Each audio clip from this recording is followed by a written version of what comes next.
grown up, he will remember all these tortures of me and he will take revenge. So like that, he gets into little tension. Then Shanda and Amarka, they mentioned that don't worry, we will take him and we will teach him all the subjects. And when he understands the teachings, and also our Guru Shukracharya will come, and when he comes, he will handle him. So no need to worry, like that. They will tell. And Prahlad Maharaj, they bring Prahlad Maharaj back and they starts instructing all the material subject matters. But as usual, Prahlad did not like all those things. So in this way, he was some time past.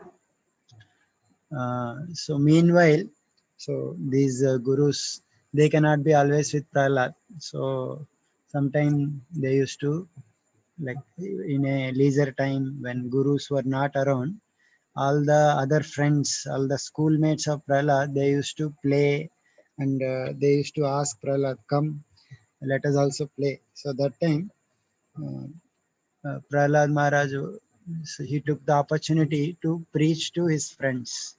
So some of his friends, they are all gathered there, and he started instructing. So those instructions, what Prahlad Maharaj told to his friends, schoolmates, that is mentioned in this chapter.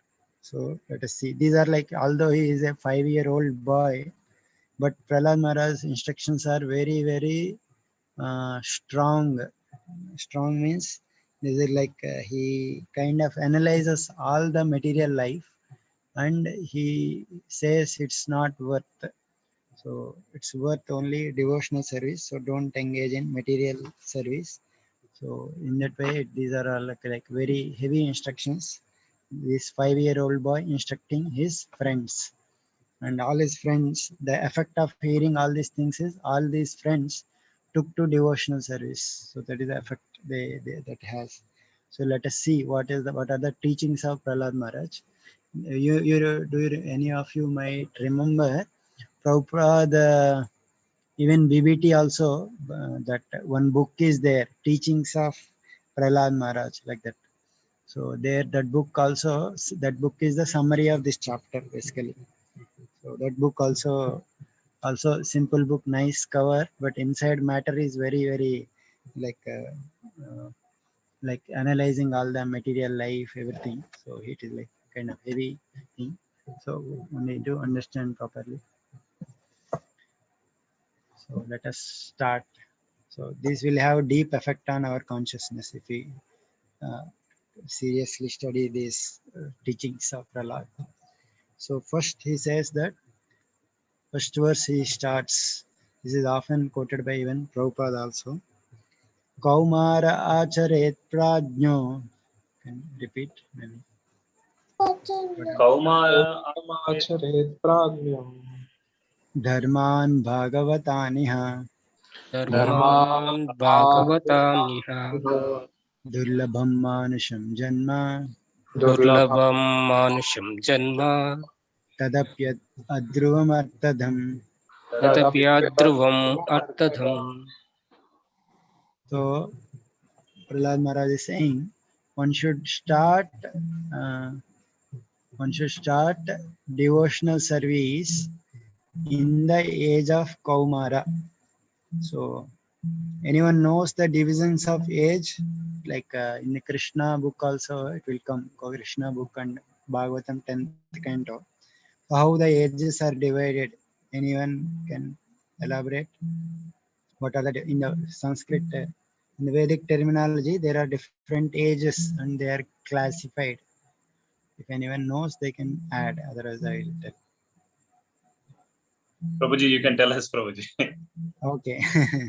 So basically, Kaumara, uh, Pauganda, Kaishora, and Yavana. So like that, 4 categories are there. Kaumara age is 1 to 5. So 1 to 5 years is Kaumara. Pauganda is 5 to 10 years. And Kaishora is 10 to 15 years. And Yavana is above 15 years. So like that, when Krishna, he was in, his Leela is also divided into Kaumar Leela, Pauganda Leela, Kaishwar Leela, Yavan Leela. So after he passes from Krishna always remains in the Kaishora Leela only. So that he and like his age also he grows quickly. For like every child, generally they take 5 years from passing from Kaumara to Pauganda. Krishna will only take 3 years, 4 months something. And Pauganda age also he passes through 3 years, 4 months. So like that in 10 years, for 10 years, some months, he completes his Vrindavan Leela. At that time, he is like Kaishora age. So like that age is there. So here, Prahlad Maharaj is saying, Kaumara Acharet Prajno. So means less than 5 years also, one should start practicing Dharman Bhagavataniha. One should start practicing this Bhagavad Dharma. So like that he was instructing. And why one may say because the human form of life is very rare. Durlabham Manusham Janma. So this human form of life is very rare. So it is very difficult to attain. Uh, but it is somehow we have already gotten it. Tadapi Adruvam Arthadam. So even though it is very rare, since we already gotten it, it's like we have attained. Just like so, if you, for example, if you imagine the number of creatures around us will be lot more than human creatures. So many ants are there, insects are there, grass is there. So out compared to them, the number of humans are very very less. So it is very rare, but we are, since we already got it, we think it is already, it is a common thing, and we always talk with humans, we always deal with humans only, so we take it for granted. But according to scriptures, human life is very very rare to attain. So that's why it's mentioned durlabham manusham janma. So manusha janma is itself a durlabham, so it is very rare. But still, even though it is durlabham, and it is also adruvam. Adruvam means it is also not permanent, but it has one good quality, that is arthadam. So it is very very fruitful in giving its full of meaning. So arthadam means arthadam. Da is like giving. So arthadam means it can give whatever whatever the main goal it can give. So so it can give complete devotional service to the Lord. So artha is the term which is used in Sanskrit to say that some profit kind of thing. So in terms of money, if you take, it is artha. But any profit in general, like other types of profits are also called as artha. That's why anartha means the things which are not wanted.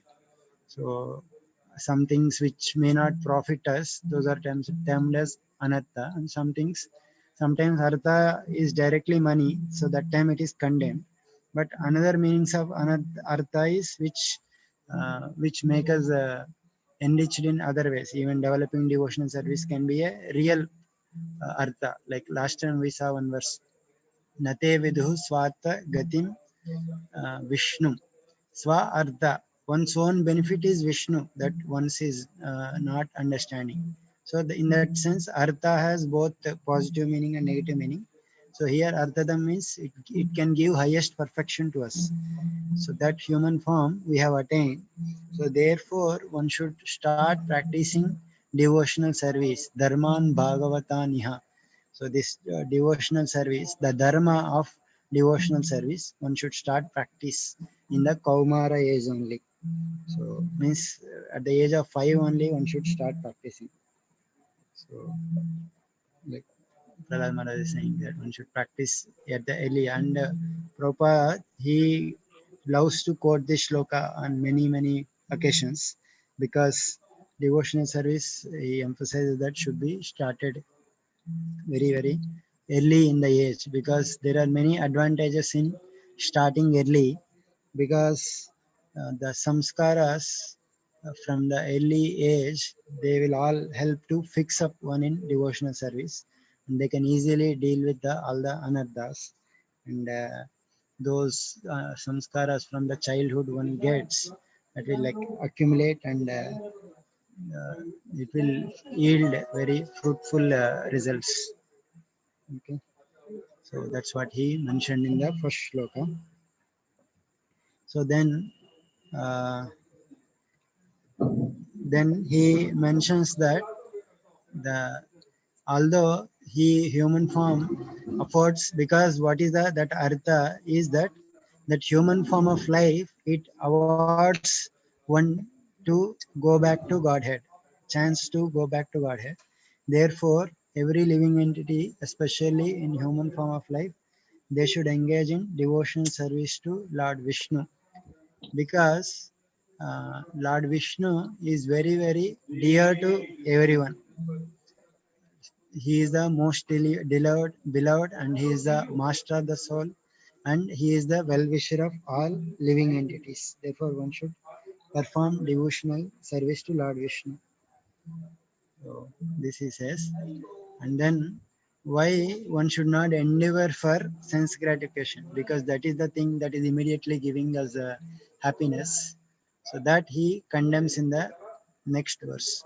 Means we can try for material happiness, but he says, Sukam Aindriyakam Daitya Deha Yogena Dehina Sarvatra Labate Daivat Yatha Dukkam Ayatnataha. So Aindrika Sukha, everyone will get everywhere, but means Sarvatra Labhyate Daiva Yatha Dukkam Ayatnataha. Just like we don't plan for any misery, but the misery will come automatically. Similarly, by Daiva, we will also get Sukha, like that uh, by Daiva, we will also get Sukha, like that he says.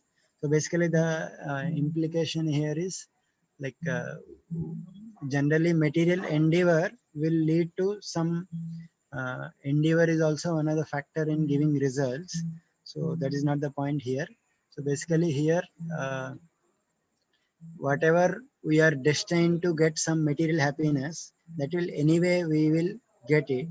But if we endeavor for spiritual happiness, we will get permanent happiness. But with the material happiness, we will not get many results. So whatever happiness, that will automatically uh, because everywhere other people, everyone in other living entities, they also get it. So we will also get based on our whatever previous activities. So we need not endeavor for it, but we can endeavor for the highest benefit, that is by devotional service. Even first canto, Narada Muni also says to Vyasdev same thing, that the material happiness, like one should endeavor for the thing which is not obtained even in the 14 material planets, because uh, that can be obtained by anywhere.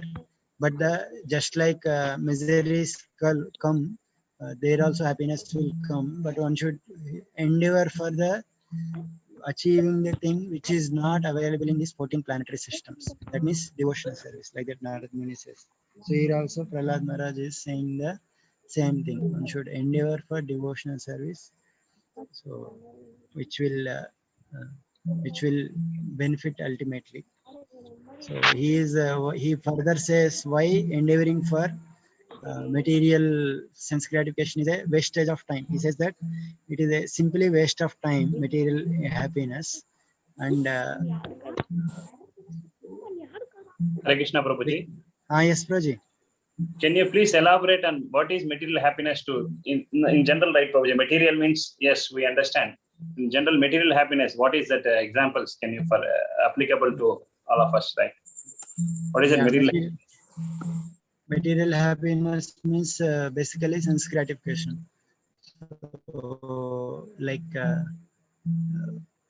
we may be like we may be satisfied with whatever that comes automatically without putting so much endeavor, but we think we may get so many comforts, so many uh, nice sense gratificating items by over endeavoring. And if we keep that as a goal and stretch our life only for sense gratification, that is called as material happiness basically. So basically comforts of material life and sense gratification means if you are doing over endeavor, only if you have, our goal is only to enjoy our senses, all the five senses require some different things. And if we make that as the only goal, sense gratification, then that is like material happiness. But our goal is to maintain our bodies, our families, and simultaneously cultivate devotional service to the Lord, and in that way spiritually progress. That is like spiritual endeavor. So that way we can differentiate based on our goal and what we are doing daily. Are we over endeavoring, or uh, just maintaining ourselves and practicing devotional service like that? Is it okay, bro? Yes, Prabhuji. Yes, Prabhuji. Please. Yes. Okay. Just for the context, there are a lot of young children also. So I just thought just to thank you. Correct. Young children are there now. Young children. Yeah, Prahlad they Maharaj have to. is speaking to Yes. all the children. Yes. Yes. Thank you. Everyone should practice from the childhood, like that he was mentioning.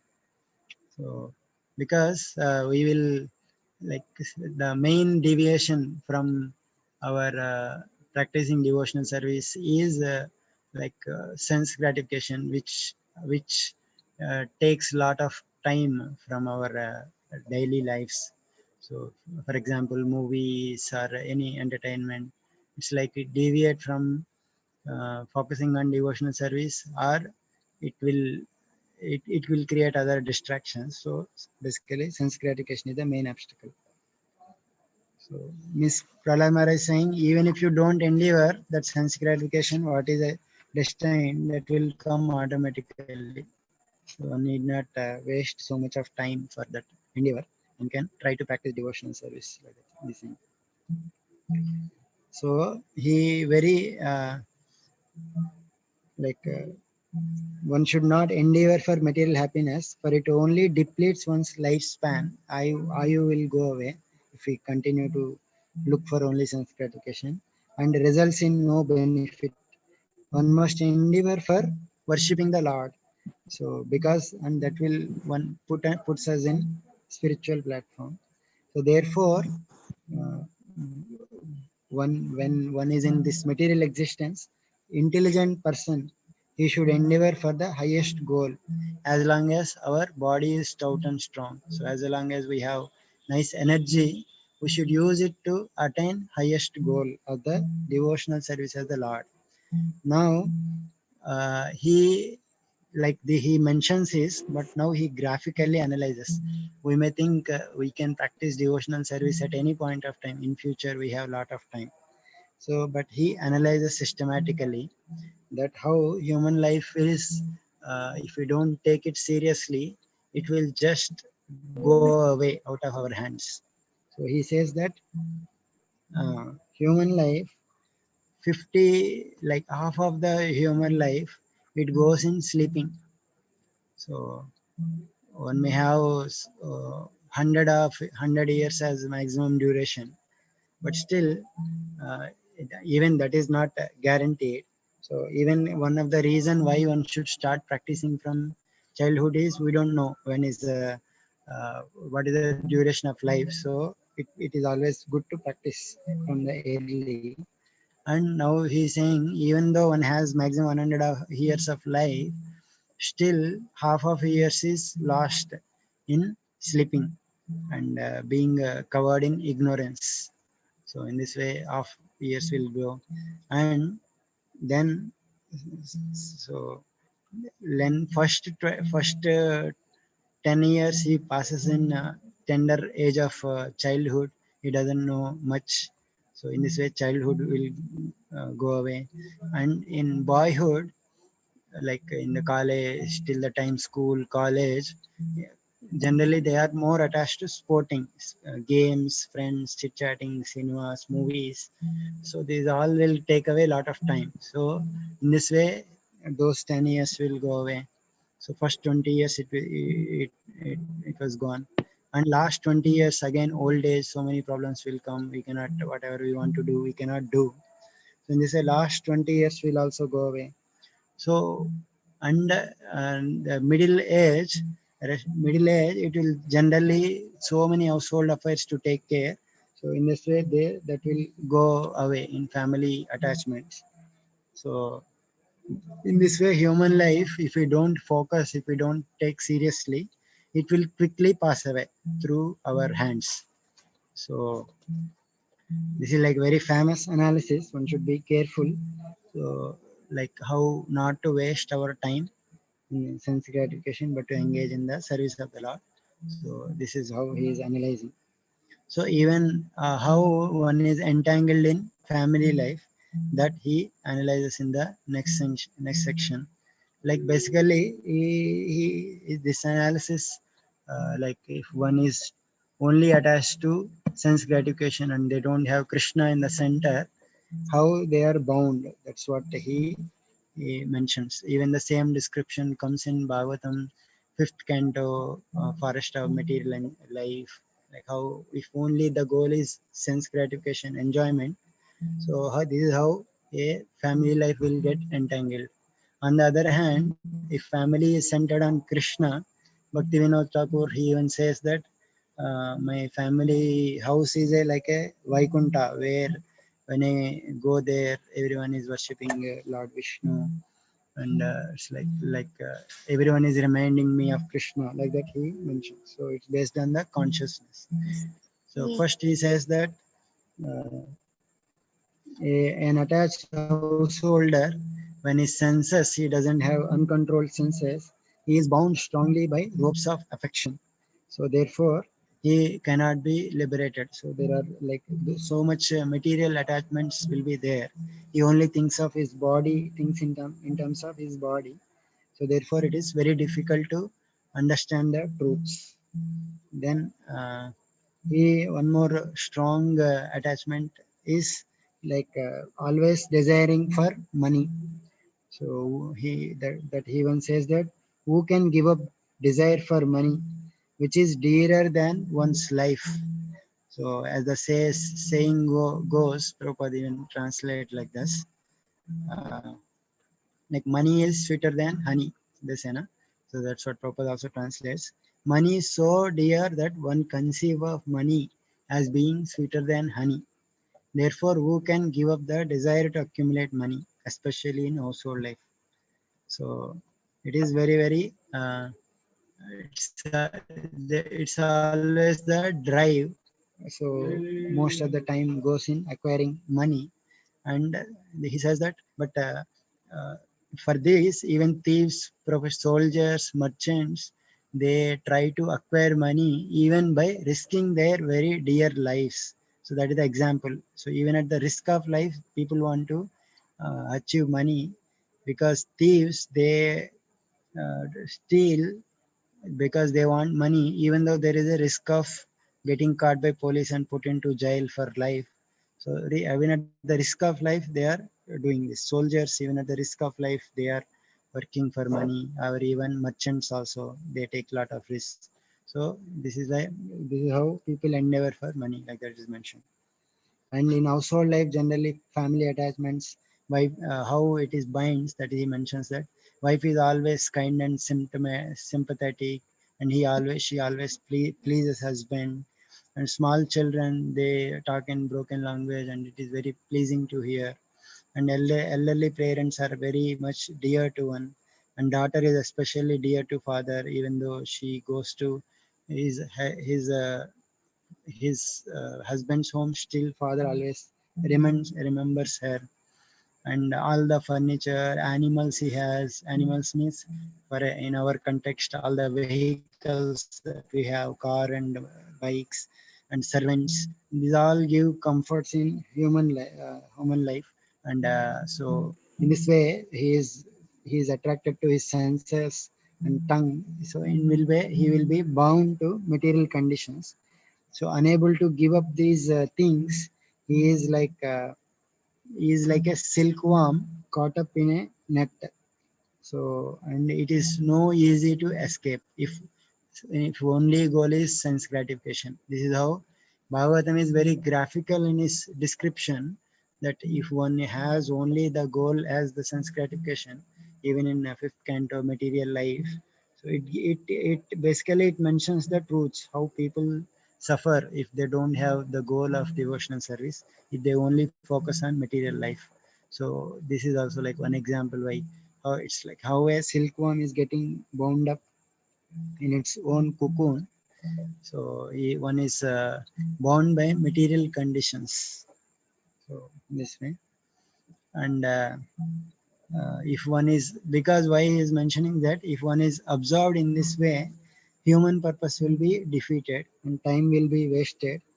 And human, as he mentioned, the whole human life is passing like that. But what are things he is mentioning? So defeat of the real purpose of human life will happen, artha vidhatam, because human body is meant to develop love for the Supreme Lord. So that purpose one may not achieve if one vainly wastes his time in all other pursuits. So no regret or distaste for enjoyment despite sufferings in material existence. It's not that sufferings will cause any detachment. So generally, people think that if one suffers, then they may develop detachment, but generally that is not the case. So that is like smashana vairagya, where the detachment lasts only for some time. So unless one has association of devotees and gains positive devotional service, the detachment is very difficult to attain. Though he suffers, he will not attain detachment. So and he is always no, there will be no sense control, and so many unfulfilled desires will be there, and obsessed with this accumulating money, even by stealing or cheating, despite knowing that one will be punished now after death by Yamaraj.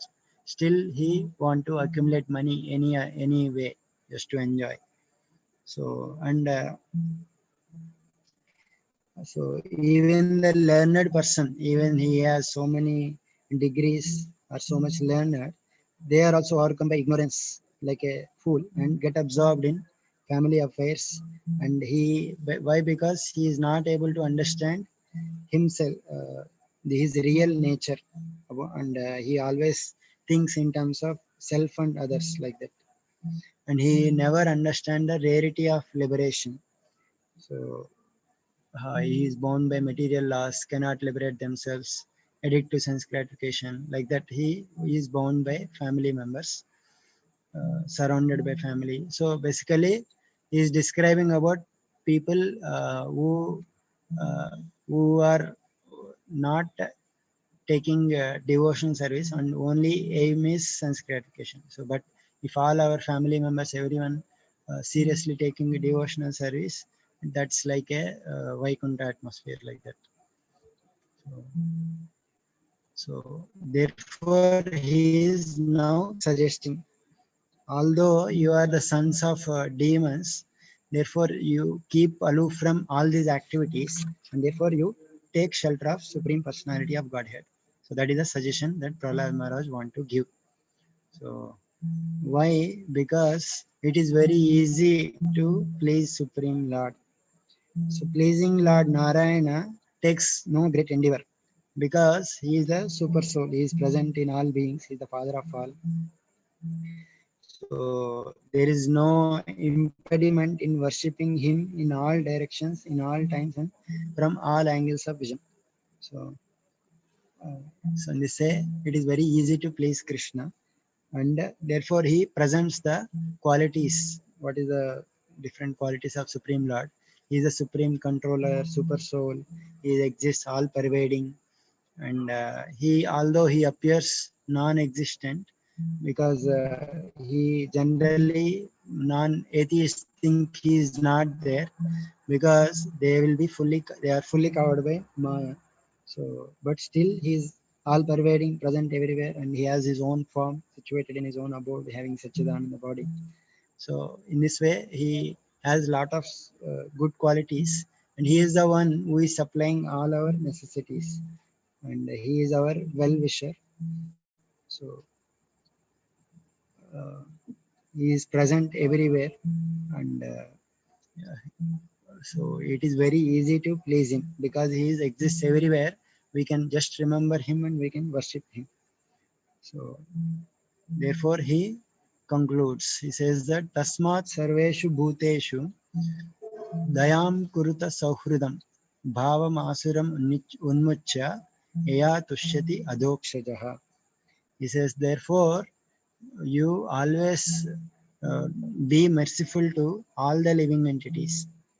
Tasmat Sarveshu Bhuteshu Dayam Kuruta Sauhridam. So you be always friendly to all the living entities, and you give up your demoniac nature and worship him. So by this the Lord will be pleased easily. So in this way, because uh, with worship of the Lord will become easy, bhakti will become easy when we are showing mercy and friendship to all beings. Otherwise, if we don't show mercy and friendship, if we offend others, so that will create obstacles in our bhakti. So therefore, one should be always dayam kurita sahridam. One should be always merciful to all the living entities.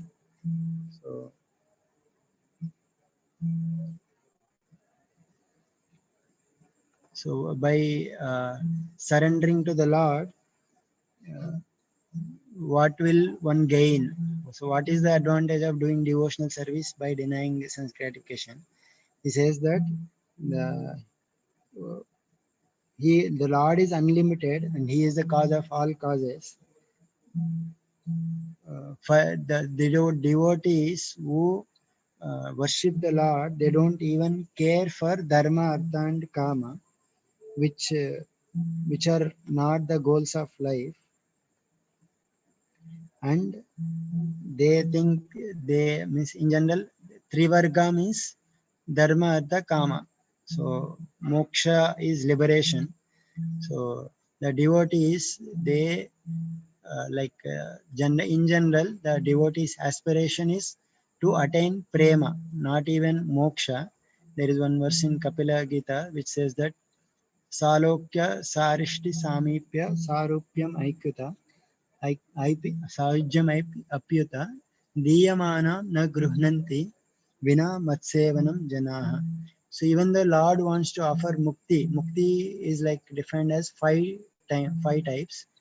Uh, Salokya means living in the same abode as the Lord. Sarishti, having the same opulences as the Lord. Samipya, being closer to the Lord. Salokya, Sarishti, Samipya, uh, Sarupya, having the same form of the Lord, and Sayujya is the merging into the Lord. So devotees never accept Sayujya Mukti, merging into the Lord.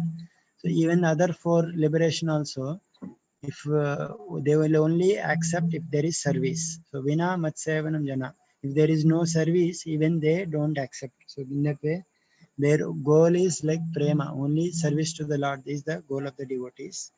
So he's saying that devotees don't even accept for this trivarga, and which can be obtained by three modes, engaging in three modes only. So they don't aspire for so all other activities apart from surrender to Lord Vishnu. I considered it to be material. So he therefore you take shelter of Lord Vishnu, like that he mentions.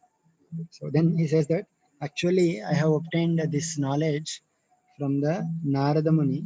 Narada Muni, he gave this all this knowledge to me, and this knowledge can be understood by fully surrendered devotees with no material desires, and who always bathe their bodies from the dust from the Lord's lotus feet.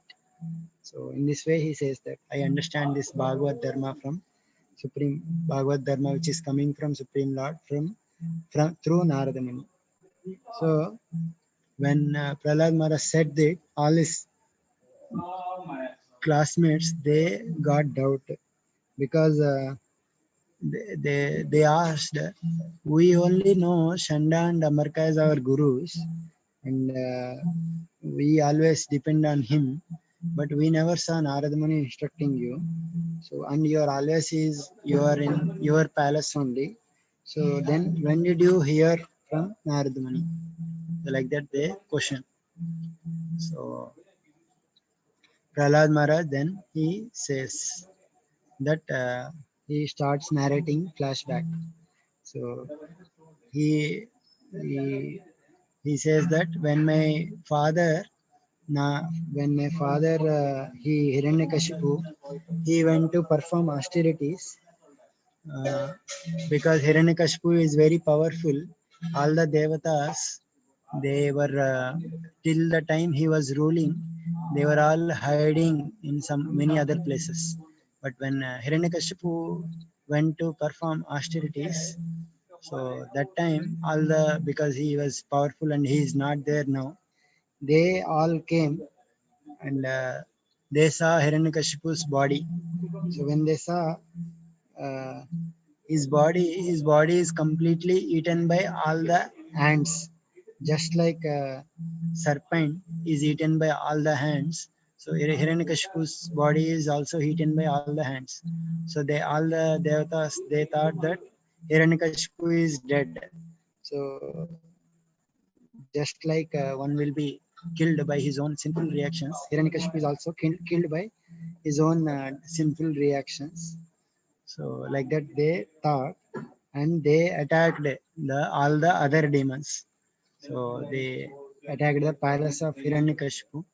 So that time they arrested Hiranyakashipu's wife. Her name is Kayadu. So they plundered Hiranyakashipu's palace, and Indra especially, he arrested Hiranyakashipu's wife Kayadu, and he was practically dragging her. She was being led away, and he was crying like a Kurari bird. So pitifully, she was crying. So Narada Muni, he came at that point of time. So, and even they were other other leaders are killed and other demons fled. So no one is there to save Kayadu. So at that time, Narada Muni appeared to save her. He told Narada Muni that this woman is sinless and chaste wife of another man, so you should not drag her off in this merciless way. Release her immediately. So like that he orders Narada Muni to Indra. So because Narada Muni is such a great sage, he was most respected among uh, all the devatas. So immediately Indra, but Indra objects that she is carrying the seed of that great demon. So therefore, let her remain in our custody, and as soon as the child is delivered, then we shall release her. And Indra's plan is to kill that child. So that is his plan that he expresses to Narada Muni. So then Narada Muni, he replied to Indra that the child in her womb is sinless, uh, is Nishkil Vishaha, and a great devotee. He is a Mahabhagavata, the child in her womb, and he is a powerful servant of Lord Vishnu, and you will not be able to kill him. So, like that, Narada Muni instructs Indra. So, basically, Narada Muni is saying the child is very powerful. Even though you try to kill him, you will not be able to kill him. Like that, he was saying. Gaurang Rav in one of his class, he was mentioning that Narada Muni actually here he did not save in Prahlad Maharaj. He saved Indra from committing Vaishnava Aparadha to Prahlad Maharaj because Prahlad is already Mahabhagat and he cannot be killed. So by trying to kill Prahlad, Indra will commit Vaishnava Aparad. So Narada Muni basically saved Indra rather than Prahlad Maharaj here. So Prahlad Maharaj, being a great devotee, is always protected by the Lord. So like that he mentions. So as soon as Indra and other devatas they heard these words from Narada Muni, they immediately released her because they had a lot of respect for Narada Muni, and even they circumambulate Kayadu. So they circumambulated her to offer respects to the devotee within her home. So that is a kind of respect they have for the words of Narada Muni and to a devotee. Because a great devotee Mahabhagavat is residing in her home, they circumambulated in order to respect the devotee. So that is how the devatas are conscious of the devotional activities. So next, so in this way they release her, and Narada Muni, he brings that Kayadu to his ashram, and there he, because there is always danger from other beings for her, because all the other beings also can harm her. So Narada Muni brought her to his own ashram, and she also accepted Narada Muni's ashram because it was safe for her child in the womb, and as long as Hiranyakashipu is not uh, he has not came back till she wanted to wait in Narada Muni's ashram. So in this way she started serving Narada Muni at his ashram. So Narada Muni is always merciful for the uh, all the fallen souls. So therefore he is always situated in transcendental position. So he started instructing both mother and child in the womb. So he gave all those instructions. Then Prahlad students, all his friends might ask that how you remember and your mother seems to don't have any this knowledge.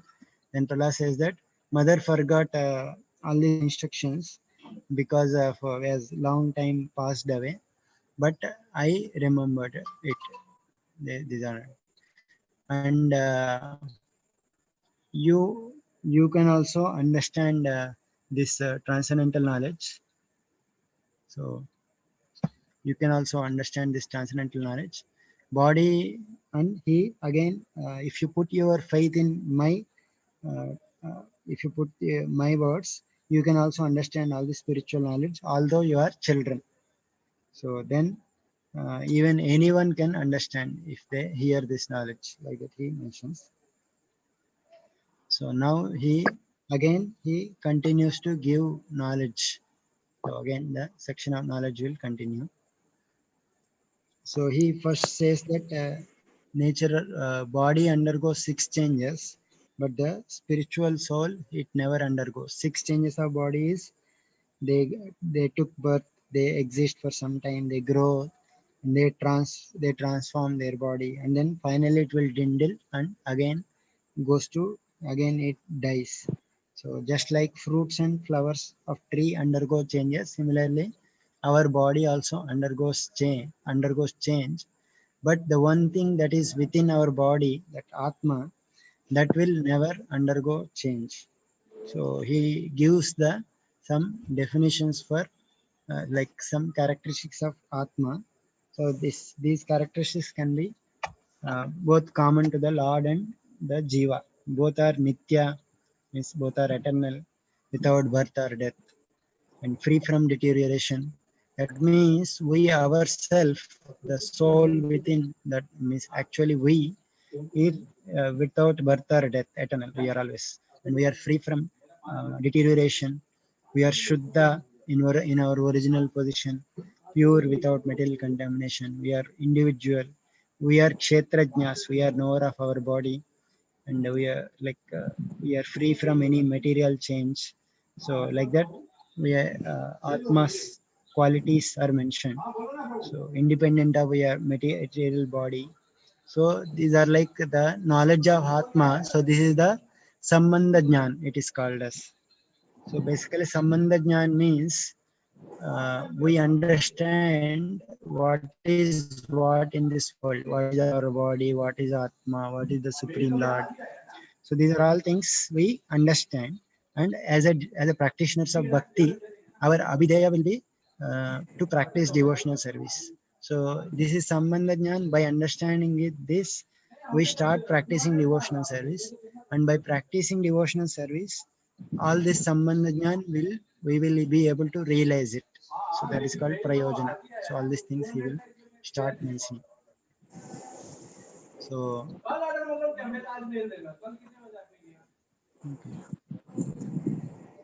he says a spiritualist can understand the presence of the soul in this body, just like like geologist who knows where is gold in the gold ore.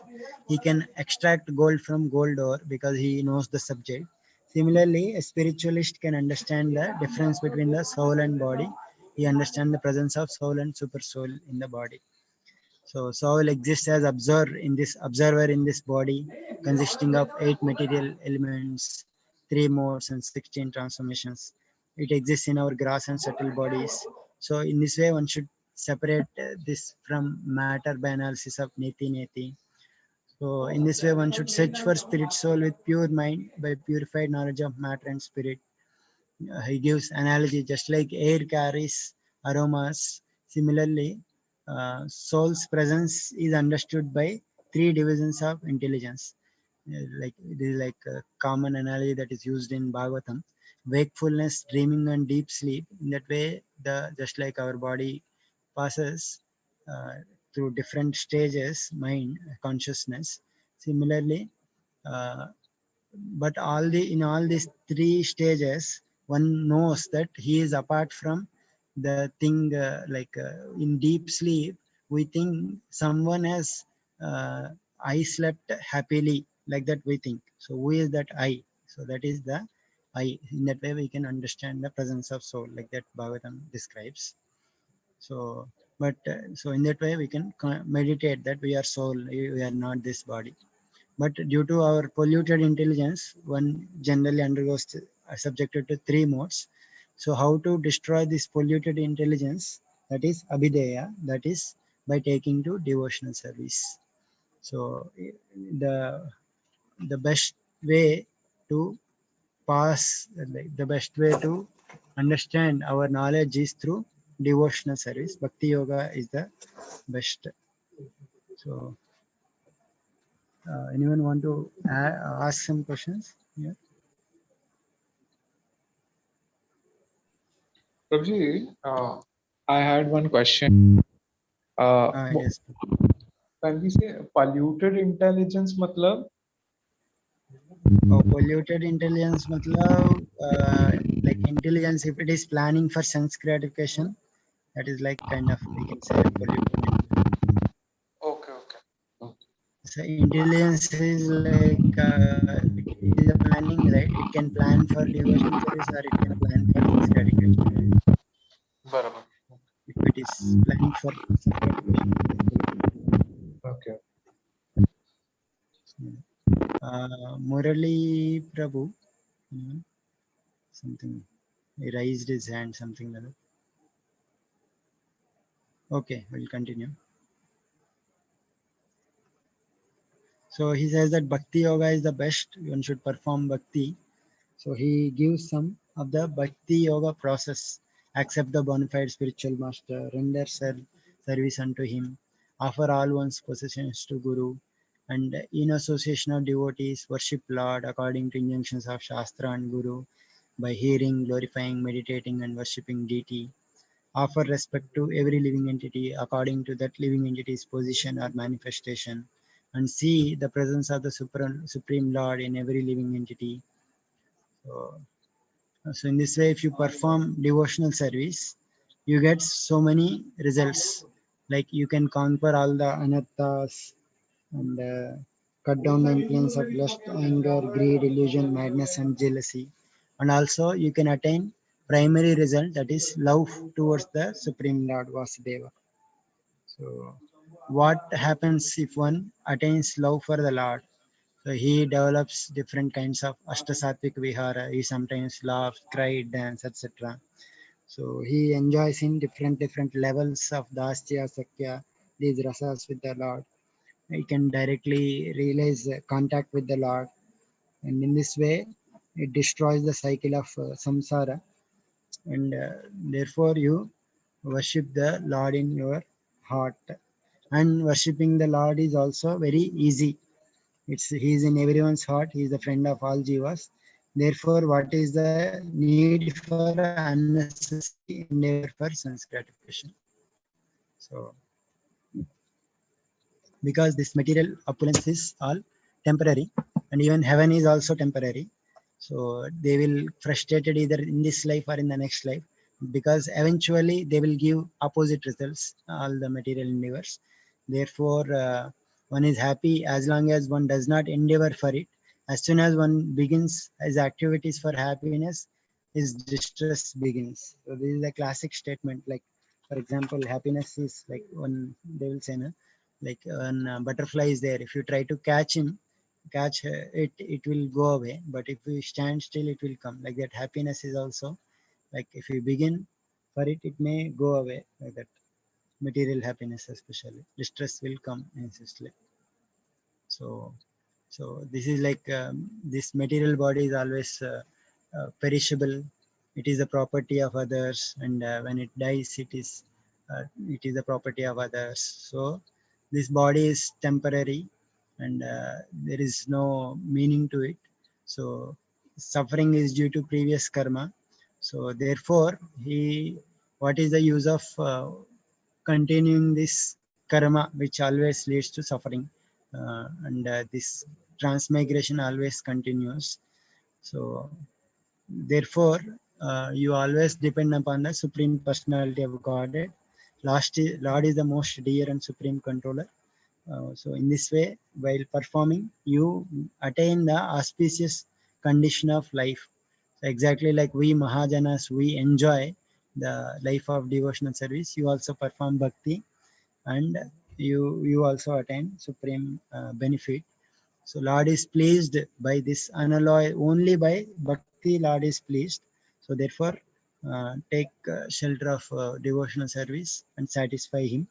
In this way, there is no bar who can perform devotional service, including children, women, shudras, cowherd man. Everyone can revive his original eternal spiritual life simply by accepting bhakti yoga. So therefore, he says that ultimate goal of life is to render service to lotus feet of Govinda and to see him everywhere. In this way, he concludes. एतावान् एव लोकेऽस्मिन् पुंसः स्वार्थ परस्मृतः एकांत भक्तिर गोविंदे yat sarvatra tadikshanam. Just to see Lord Govinda is the ultimate gain for the living entities. Like that, he concludes his teachings. So in this way, 2 chapters nicely explains the Prahlad Maharaj's teachings to all his classmates. So very nice, powerful way to meditate, to bring one close to devotional service by giving up fruitive activities. So we will end here, and we can sing Narsingarti.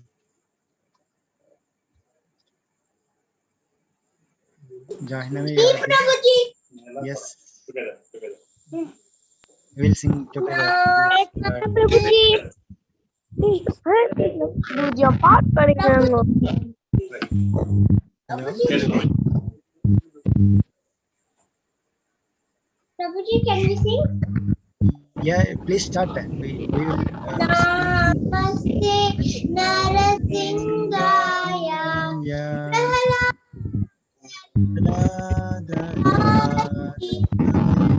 Hiranyakash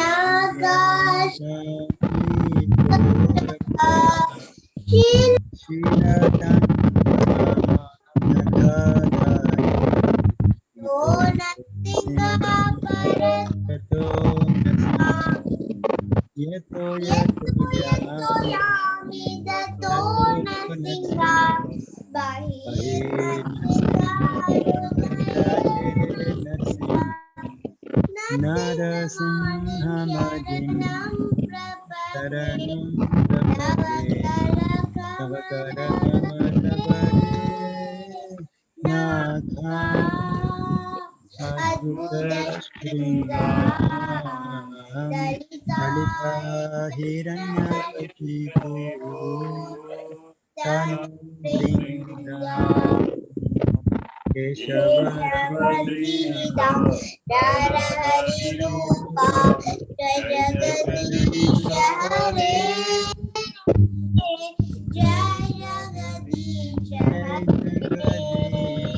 Hare Jayagadish Jaya Hare Jagadish Hare Jaya Narasimha Dev Narasimha Dev Narasimha Dev Narasimhadev Jaya Narasimha Narasimhadev Dev Jaya Prahlad Maharaj Prahlad Prahlad Maharaj Maharaj Prahlad Prahlad Maharaj Maharaj Prahlad Prahlad Maharaj Jaya Maharaj Jaya Jaya Prabhupada Prabhupada Prabhupada Prabhupada Jaya Prabhupada Prabhupada Jaya Prabhupada Jai Shri Bhaktivinoda Shri Lakshmi Narasimha Dev Jai. Prahlad Maharaj Jai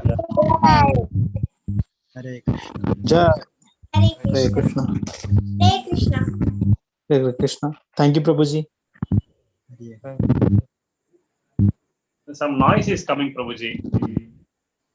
Hare Hare Krishna, Prabhuji. Thank you, Prabhu. Yes, bro. Thank you so much, Prabhuji. Prabhuji, I mean, sorry to bother you. Initially, we said when we started, we said last 10-15 minutes we will give for Harinam. Gopi Prabhu and I were discussing on our WhatsApp group, and we all have difficulty in chanting our prescribed rounds, and we are all struggling to develop any attraction to holy name. So let's make it a point that at least 10 minutes we at the end of the call we will try to talk about holy name. I know we have a lot of subjects to cover. And Actually, what is happening is suddenly diverting a topic, not finding it comfortable. Maybe oh, you're not okay. What I thought, after finishing one section from Bhagavatam, we will take one particular session exclusively for holy name, Yes. and then and that way maybe in between we'll get some doses, or we should have maybe one more day for holy name. I think maybe that may not be practical. We will do maybe after finishing one section, we will do with one section of holy name. Thank you, Prabhu. Now I am clear in my mind, actually. Yes, I also agree that it's very difficult within one class to adjust a little bit for holy name, maybe. Yeah. Yes, Prabhu. Prabhuji, I have one more doubt. Yes. Hare Krishna. Prabhuji, I go through some difficulty. Like I have to read several books. In the subject philosophy. So there are certain several books. So I see that the consciousness of those authors affecting me. So I feel like that, and sometimes I feel they are trying to convince through arguments to become atheists, something like that. I see more and more top shot intellectuals and everything. They are more and more applying intelligence, and they put forward convincing arguments. So 1-2 times I little got a dose that I shouldn't be reading this, but somehow or the other you you read sometimes, and then I search this author is like that. So even if I read for my purpose, okay, I'll get some content, but their consciousness little starts affecting. So Yes, definitely. When we read others, the consciousness will get affected. But one thing is, we should while reading, we should be careful. Hare Krishna, Prabhu. Abhishek Prabhuji, can you mute your mic so that we can hear Prabhuji? There is some noise coming up. Okay, yeah. Generally, this is like a problem with all the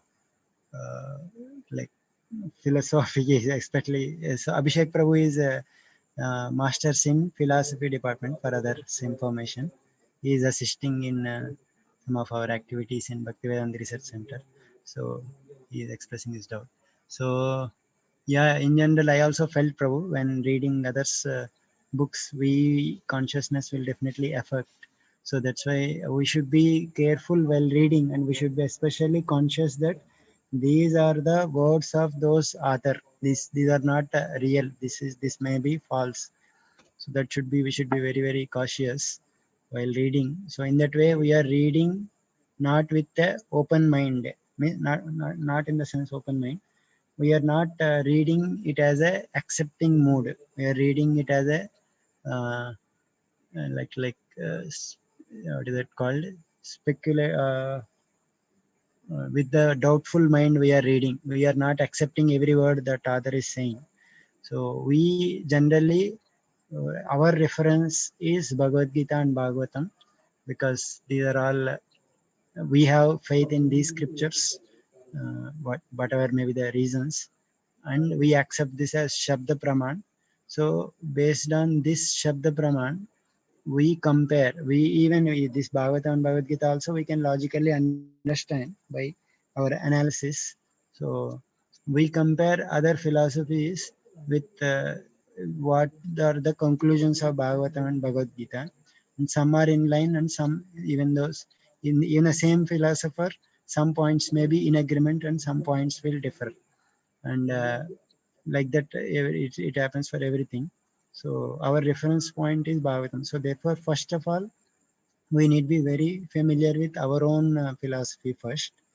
So then it will be better to go for uh, uh, others exploring. In that way, it will be safe for us.